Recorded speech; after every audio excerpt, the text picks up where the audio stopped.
இனிய காலை வணக்கம். 51வது நாள் 51வது தகவல். சொத்தின் மீதான கடன் வகைகள்ல நம்ம இன்னைக்கு பார்க்கக்கூடிய கடன் வகை வீடு கட்டுமான கடன். கன்ஸ்ட்ரக்ஷன் லோன பத்தி நம்ம இன்னைக்கு பார்க்கலாங்க. இந்த கன்ஸ்ட்ரக்ஷன் லோன் அப்டின்னா என்ன அப்டின்னா, நம்மகிட்ட ஒரு சொந்த இடம் இருக்கும். அந்த இடத்துல நமக்கான ஒரு சொந்த வீட்ட கட்டுறதுக்கு தேவைப்படக்கூடிய தொகைய லோன் மூலியமா நம்ம வாங்குறோம் அப்டிங்கிறப்போ, அத கன்ஸ்ட்ரக்ஷன் லோன் அப்டின்னு சொல்லுவாங்க. சிறப்புகள் மற்றும் தகுதிகள் என்ன அப்டிங்கிறத பார்க்கலாங்க. வயது வரம்பு பொறுத்தவரைக்கும் 21 வயதிலிருந்து 60 வயது வரைக்கும். கால அளவுகள் வந்து பார்த்தீங்கன்னா, 20 வருஷத்திலிருந்து 30 ஆண்டுகள் அரசாங்க ஊழியர்களா இருந்தா கிடைக்கிறதுக்கு வாய்ப்பு இருக்குங்க. வட்டி வீதங்கள் 8%லேருந்து 12% வந்து வட்டி வீதங்கள் வரலாங்க. சிபில் ஸ்கோர பொறுத்தவரைக்கும் 650 சிபில் ஸ்கோர் இருக்கணும். வருமானத்த பொறுத்தவரைக்கும் சம்பளம் வாங்கக்கூடிய நபர்கள் மற்றும் சொந்த தொழில் செஞ்சுட்டு இருக்கிறவங்க மற்றும் அனைத்து தரப்பட்ட மக்களுக்கும் இந்த ஹவுசிங் லோன் எளிதா கிடைக்குதுங்க. ஆவணங்கள பொறுத்தவரைக்கும் தனிநபர் சான்று, வருமான சான்று, தொழில் சான்று, வருமான வரி, டிடிசிபி அப்ரூவல், கட்டிட அனுமதி, சொத்து சம்பந்தமான அனைத்து பத்திரங்கள் மற்றும் வில்லங்க சர்டிஃபிகேட், பட்டா, சிட்டா இது எல்லாமே வந்து நம்ம சப்மிட் பண்ற மாரி இருக்கும்.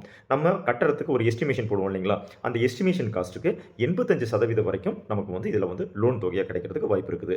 இதோட நன்மைகள் என்ன அப்படின்னு பார்க்குறப்போ, அ வருமான வரி சலுகையாக நமக்கு வந்து 1,50,000 2,00,000 வரைக்கும் இந்த ஏடிசி 24B அப்படிங்கிற அந்த பிரிவுல நமக்கு வந்து வரி சலுகை கிடைக்கிறதுக்கு வாய்ப்பு இருக்குதுங்க.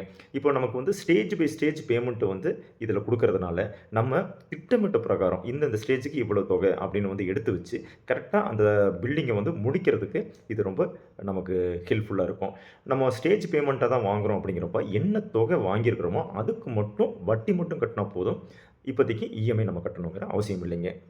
வட்டிய பொறுத்தவரைக்கும் வந்து பார்த்தீங்கன்னா, 2 ஆப்ஷன்ஸ் குடுக்குறாங்க. ஒண்ணு ஃபிக்ஸ்டு இன்ட்ரெஸ்ட் ரேட் குடுக்குறாங்க. இன்னொன்னு ஃப்ளோட்டிங் இன்ட்ரெஸ்ட் ரேட் குடுக்குறாங்க. நம்ம வந்து பார்த்துட்டீங்கன்னா, முடிஞ்ச வரைக்கும் நம்ம ஃப்ளோட்டிங் இன்ட்ரெஸ்ட் ரேட் எடுத்துக்கிட்டோம் அப்டின்னா, நம்ம லோன க்ளோஸ் பண்றப்போ, நம்ம ஃபோர்க்ளோசிங் சார்ஜஸ் நமக்கு வராதுங்க. தீமைகள் அப்டின்னு எடுத்துட்டோம் அப்டின்னா, நம்ம பேஸ்மெண்ட் ஸ்டேஜ் கம்ப்ளீட் ஆனா மட்டும் தான் வந்து ஃபர்ஸ்ட் பேமெண்ட் நம்ம ரிலீஸ் பண்ண முடியும். அதுவரைக்கும் நம்மளுடைய கை காசு தான் போட்டு நம்ம வந்து பில்டிங்க வந்து வேலை செஞ்சுட்டு இருக்க முடியுங்க.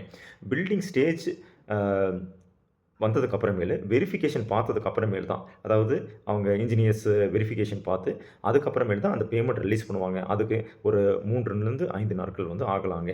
ஸ்டேஜ் பேமெண்ட்ட கட்டிட வேலைக்கு மட்டும் தான் பயன்படுத்தணும். வேற எந்த செலவுகளுக்கும் அத வந்து பயன்படுத்தக்கூடாதுங்க.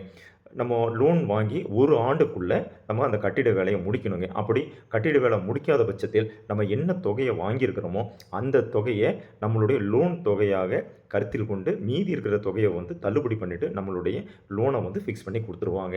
ஸோ, நம்ம 1 வருஷத்துக்குள்ள இந்த கட்டிட வேலைய முடிக்கணும் அப்படிங்கிறத நம்ம